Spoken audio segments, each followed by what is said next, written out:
High, আমার এই ছোট্ট পুচকি চ্যানেলের ফার্স্ট ব্লগ এটা। তো ঘটনাটা অনেকটা এরকম যে আমরা সকাল 9:30টাতে ব্রেকফাস্ট করে বাড়ি থেকে বেরোই, অর্থাৎ শিলিগুড়ি থেকে।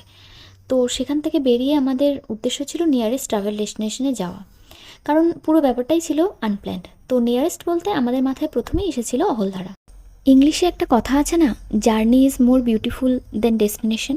অহলধারা যাওয়ার রাস্তাটা না অনেকটা ওই রকম। আর এবারে বলে রাখি, আমাদের এই ব্লগটা যখন শ্যুট করা তখন ওই মার্চ মাসের এন্ডিং হবে। তো সেই জন্য এখানে আমরা সবাই সোয়েটার পরে আছি, কারণ তখনও পাহাড়ে মোটামুটি ভালোই ঠান্ডা ছিল।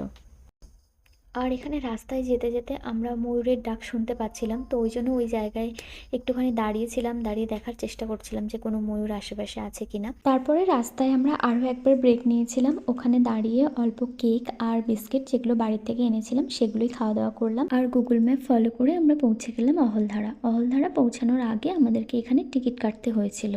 আর অনেক খোঁজাখুঁজির পরে আমরা এই ছোট্ট একটা হোমস্টে পেয়েছিলাম। আমরা যেহেতু উইকেন্ডে গিয়েছিলাম তাই ওখানে প্রচুর ভিড় ছিল, তো অনেক খোঁজাখুঁজির পরে এই হোমস্টেটা আমরা পেয়েছিলাম।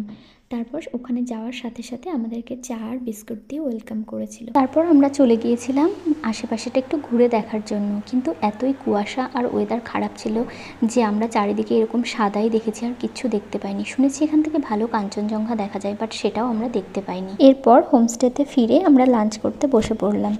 আর লাঞ্চে কী ছিল সেটা তো তোমরা দেখতেই পেলে। আর বাকি স্টোরিটা নেক্সট পার্টে। ভিডিওটা যদি ভালো লাগে তাহলে একটা লাইক করে দিও। বাই।